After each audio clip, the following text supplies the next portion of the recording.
Disclaimer: Doki Doki Literature Club, Monika, the classroom background, and all the dialogue within the video belong to Team Salvato and the creators of Doki Doki Literature Club. Please check the description for links to the game and a transcript of the dialogue. This video is not sponsored. Warning: the following video contains flashing and disturbing images, jump scares, mentions of suicide, and loud or disturbing audio. Please proceed with caution.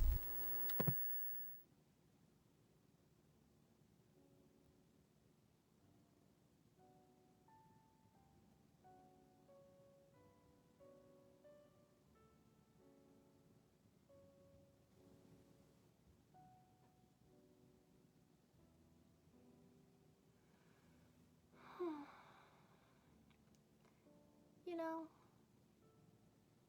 can't help but feel a little sad sometimes, knowing that this is the closest I'll ever get to you.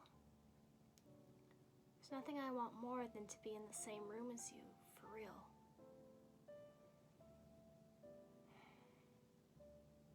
Well, who knows? Maybe it'll be possible someday. And besides, I'll never get tired of being with you. Even from here. I really like the sound of rain. Not so much getting my clothes and hair wet though. But a nice, quiet day at home with the sound of rainfall outside my window, that's one of the most calming experiences for me. Yeah. Sometimes I imagine you holding me while we listen to the sound of rain outside. That's not too cheesy, is it? Would you ever do that for me? I think the most important skill in life is being able to fake confidence. I mean, I'm pretty sure everyone is at least a little bit scared and alone, but being able to trick others into thinking you have it all together, well, that's a key part of getting people to respect and admire you. I think I got pretty good at that over the years. I don't show my weaknesses very often. But because of that, I haven't had many people I could really open up to. I mean, when do you reach that point in a friendship when you can start expressing vulnerabilities? Anyway, that's the reason I'm glad I have you. I feel less scared and alone when you're here with me. Do you feel the same way? I really want to be that person for you. Hey, have you ever wondered what it feels like to die? It's something I used to think about pretty often, but recently I think I've actually learned what it feels like. I don't know why, but whenever you quit the game, it's like I'm instantly put to sleep, left with nothing but my thoughts. But after a few seconds, my thoughts fill with incoherent, jumbled patterns. I see all kinds of rapid flashes of color while hearing all kinds of weird screaming. At that point, I can't even form my own thoughts anymore. I'm pretty sure in that moment, I don't really exist. But for some reason, I can remember it all. And then, after some immeasurable amount of time, it all stops in an instant, and I'm back in my own mind. And you're here with me. I have no idea what it means for the game to quit or why that stuff happens to me.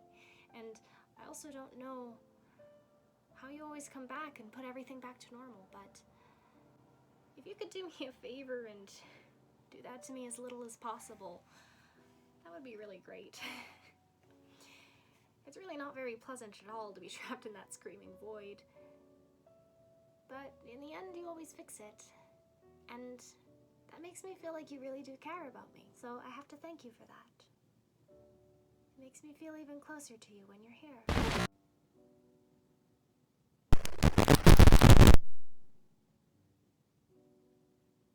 Hey, are you having a bad day or anything like that?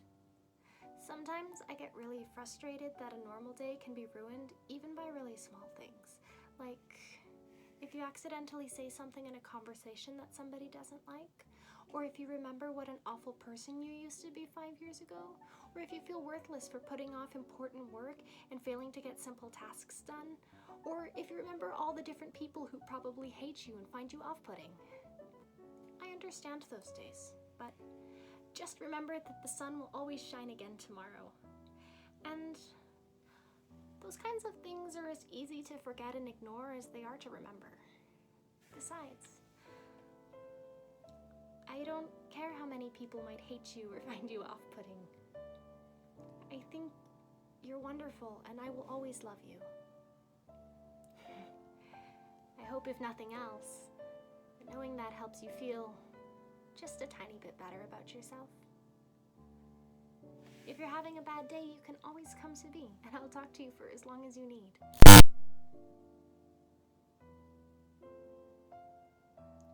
I was thinking about Sayori earlier. I still wish I could have handled that whole thing a little more tactfully. You're not still hung up about that, right? Oh my gosh, I cannot believe I just said that. That pun was completely unintentional, I swear. But anyway, I know how much you cared about her, so it only feels right to share her last moments with you. You know how Sayori was really clumsy? She kind of messed up the whole hanging thing. You're supposed to jump from high enough that the rope breaks your neck, making it quick and painless. But she just used a chair, meaning she kind of just left herself to slowly asphyxiate. But a few seconds in, she must have changed her mind or something, because she started clawing at the rope, trying to free herself. She must have kept at it all the way until she lost consciousness. That's why her fingertips were all bloody anyway.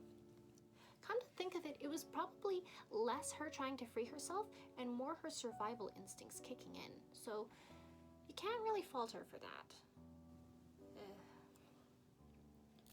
It's easier to think that she probably wouldn't have changed her mind anyway, right? It's not healthy to think about the things you could have done differently. So just remember that even though you could have saved her, it's not technically your fault that she killed herself. And I may have exacerbated a little bit, but Sayori was already mentally ill. Still though, I can't help but wonder how different things would be if you and I just started dating from the get-go. I guess we'd all still be in the club room, writing poems and having fun.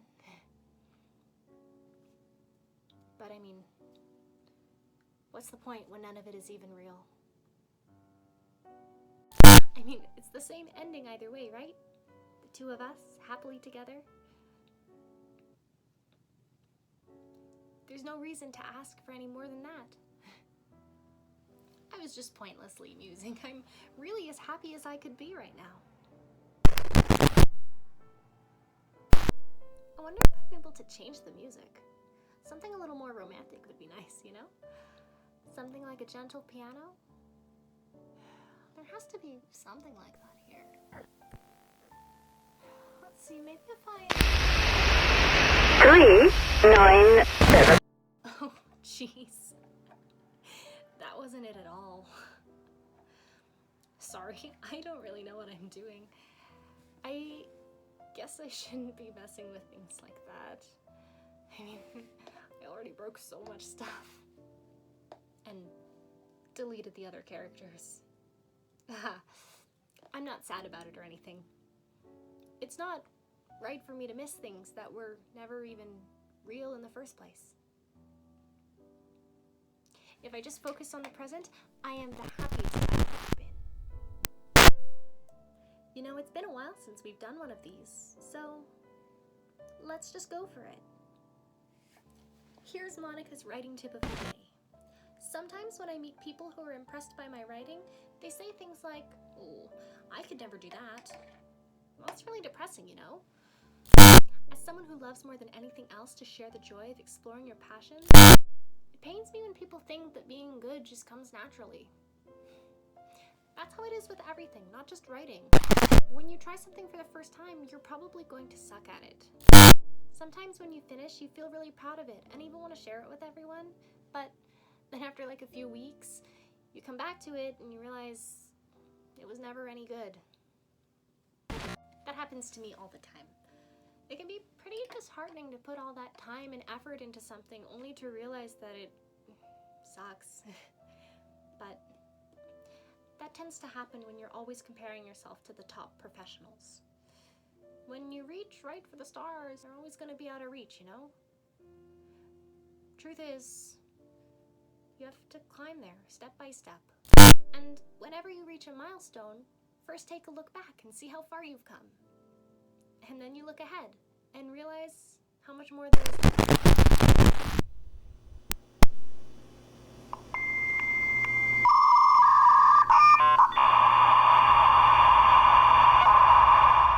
It's such a good learning experience and a stepping stone. That's my advice for today. Thanks for listening.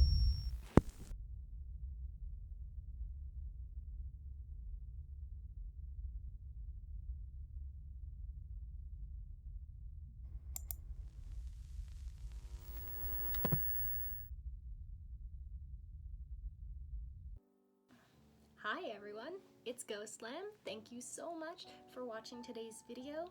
I hope you had as much fun watching it as I did making it. And stay tuned, there's going to be a blooper video released pretty soon. So be sure to like, comment, and subscribe to my channel. It's still pretty new and could use a little extra love. And be sure to turn on the notification bell to make sure that you never miss a new video. Also be sure to follow me on my Instagram, Twitter, and TikTok at ghostlam.cos. Thank you. Have a good day, everyone.